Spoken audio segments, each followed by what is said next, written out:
For an African to visit a European nation, an ordinary African, to visit a European nation is like, let me give you an example my teacher used to use. It's like trying to milk an elephant because of the visa process.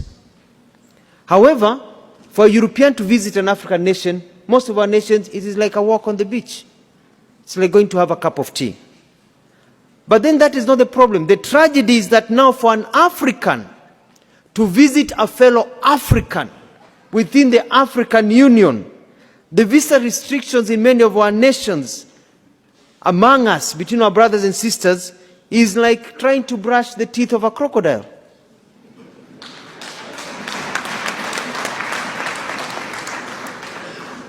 They came, divided us, and they have taught us to keep each other from each other. Them, they're mingling with each other and making money and growing, but they have taught us to hate each other. But for us to really enjoy the true economic benefits of the Africa Continental Free Trade Area, we need to behave like the Europeans and allow for the free movement of people and trade. To this end, in our contribution to this continental aspiration, Kenya is committed to progressively, and we are moving very fast by the end of this year, to abolish visas to citizens from African Union member states to make it easier to invest and do business in Kenya and across the continent. We are going to open the borders of Kenya. We do not fear our fellow Africans. Come, travel to Kenya. Live, do business in Kenya. Trade, make money in Kenya.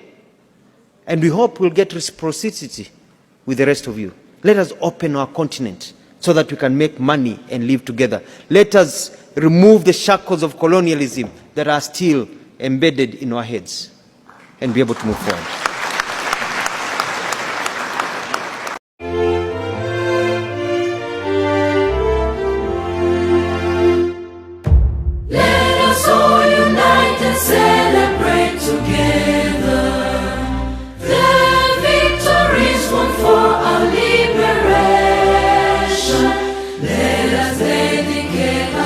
To rise together to defend our liberty and unity. All sons and daughters of Africa, flesh of the sun and flesh of the sky, let us make Africa a tree of life.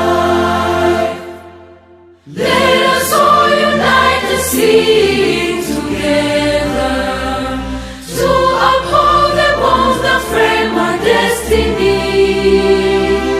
Let us dedicate ourselves to fight together.